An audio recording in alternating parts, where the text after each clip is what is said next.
Do you want to know more about painting model railroad backdrops? Why don't you stick around and see how we do it on my in-scale model railroad, this air secondary.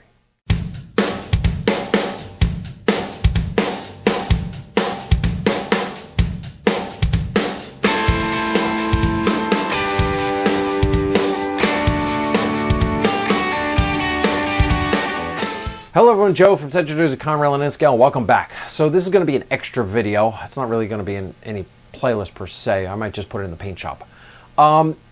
So what happened on the last video was when I was working in the Toms River area for Ciba-Geigy, I had a boatload of footage from doing the backdrop. And I think my backdrops have gotten to a point now where they're reaching their peak because of experience across the layout.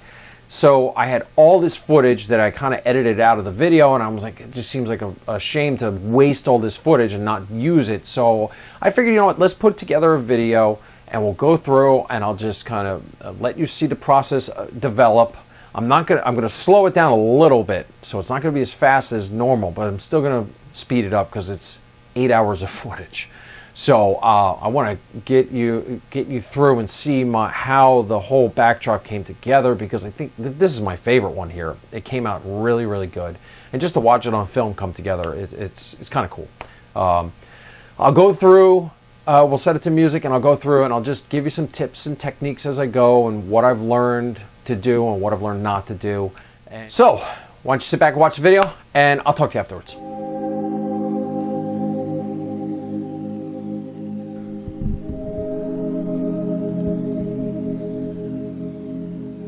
Okay, so here we are getting started. So the first thing I like to do is load up my airbrush with some Modiflex Reefer White, and I'm going to go in and just start putting down the haze along the horizon. I like the summertime look where you see it's dark blue up at the top and it kind of fades to a lighter shade of blue at the bottom. And coming in here with putting in this haziness kind of helps with that effect.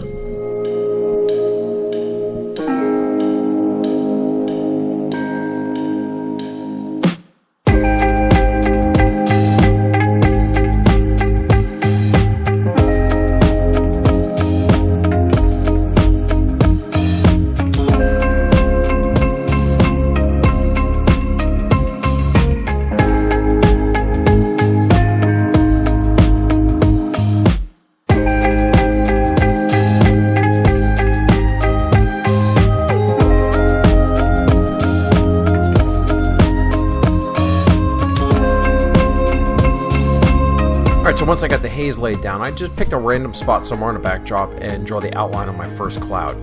I outline it and then I come back in and start filling in the center using kind of like a swirling type motion. Because when you're looking at clouds, they're kind of just wispy and puffy and they're always kind of moving. So I think by just doing the circular motions, it kind of adds to a little more depth.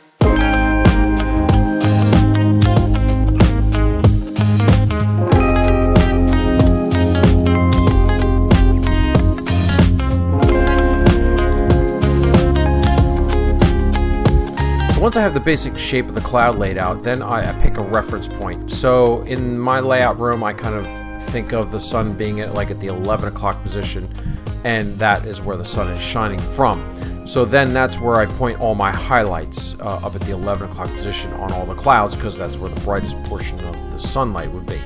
And then the opposite of that, the shadows, would be at kind of the 5 o'clock position on the cloud.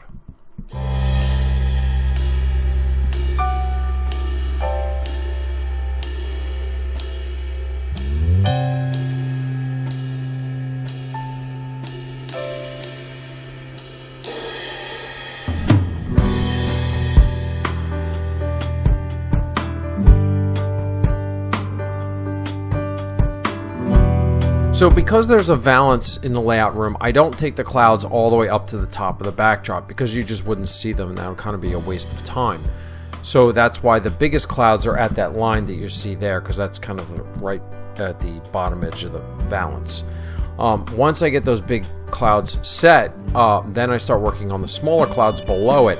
And what I'm doing is trying to force perspective by making the smaller clouds to give you the impression that the backdrop is curved and it curves down towards the horizon line.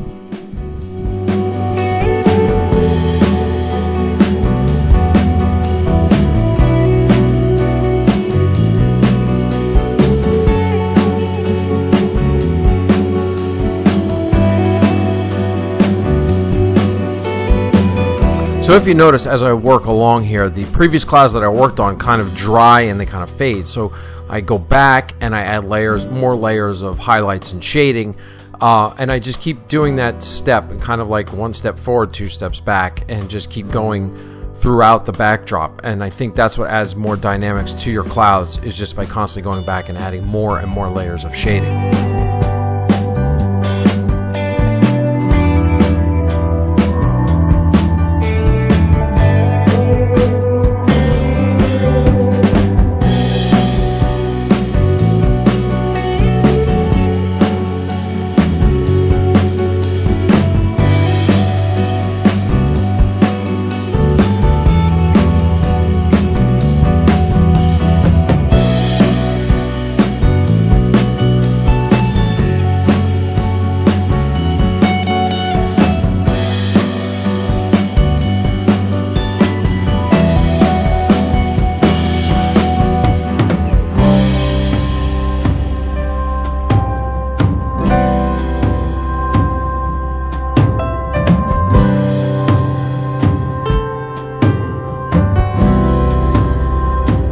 So I think the important thing to remember here when you're painting your clouds is this is more of an artistic approach to model railroading. You're not painting like a freight car where you're trying to have an even coat of paint. You know, a little bit of shading and the backdrop showing through in certain parts of the cloud, that's really good, and that'll add to the realism of your clouds.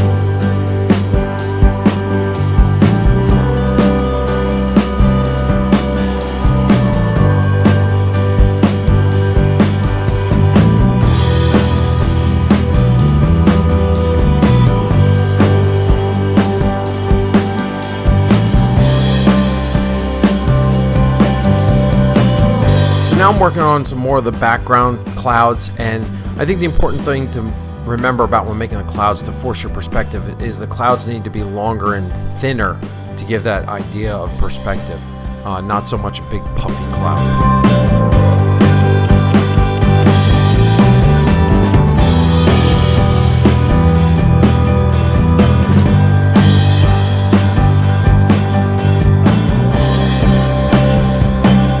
So now what I've done is I've taken a 50-50 mixture of grimy black and reefer white and mixed it in the airbrush.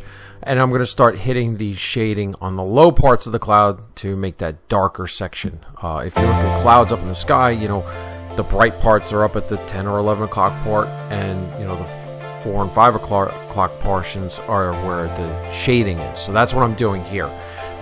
Don't be afraid to adjust your tinting as you go. If it's too dark, add a little more white. If it's too light, add a little more grimy black, and then just work through it.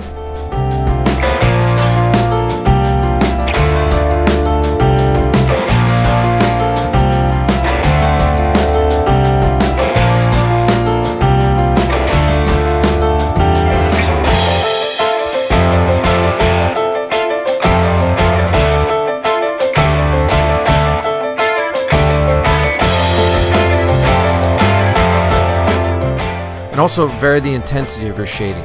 Use your airbrush to your advantage. You know, pull it back from the backdrop a little bit and let that spray fan out a little, so it's not so much of a defined line.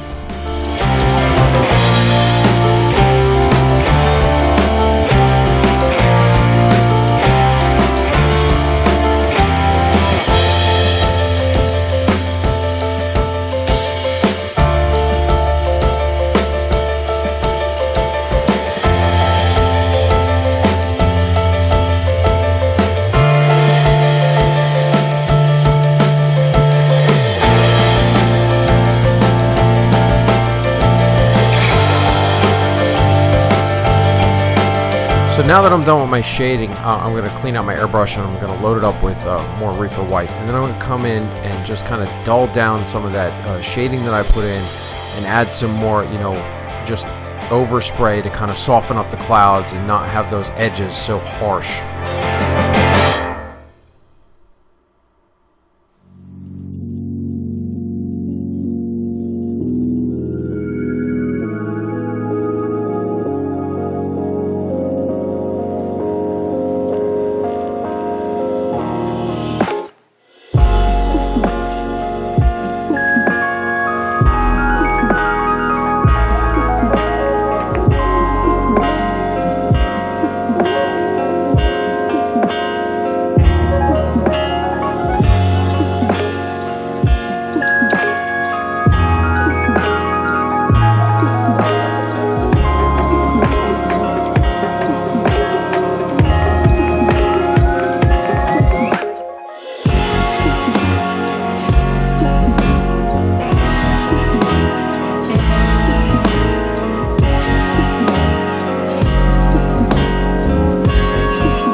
Okay, that's going to put a wrap on it.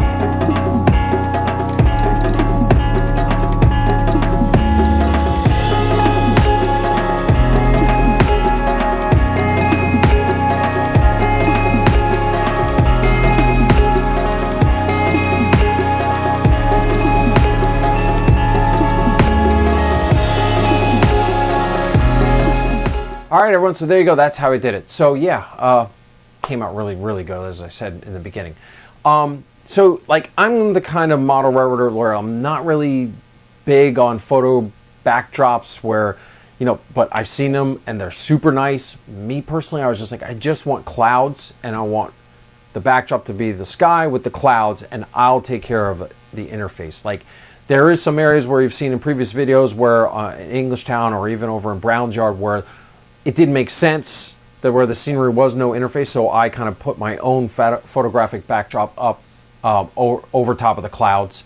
But I thought the clouds that I wanted to do myself. And yeah, it just, the artistic talent has really come out because, you know, not really an artist. I'm a model railroader, but, you know, it's a lot of fun to do once you get your process down. And you see, when I do it, I kind of just let it develop itself. When you're doing your backdrop research, it's very easy to do backdrop research. I don't have pictures and stuff up. I just go outside. Your research facility is right out in your backyard. And it's just a lot of fun. I go out with the girls and we sit out there and we look at clouds. And I sit there and I watch how the clouds move, how they develop.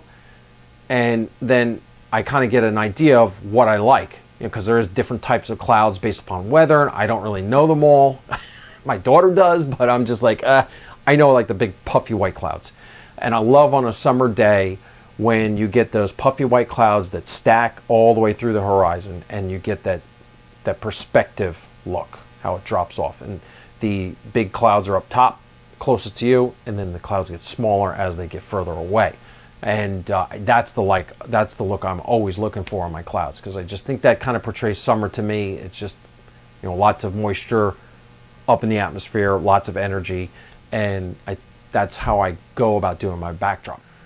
So in the initial phases of doing this, I I kind of didn't grasp the whole concept of the shading. And the key is to pick out your perspective point. I always, when I look at the backdrop, I always pick the 9 o'clock position because my room kind of wraps around, so there's really no focal point to the sun. So I kind of it just seems right to me to put it at the 9 or 10, I'm sorry, like the 10 or 11 o'clock position above my head.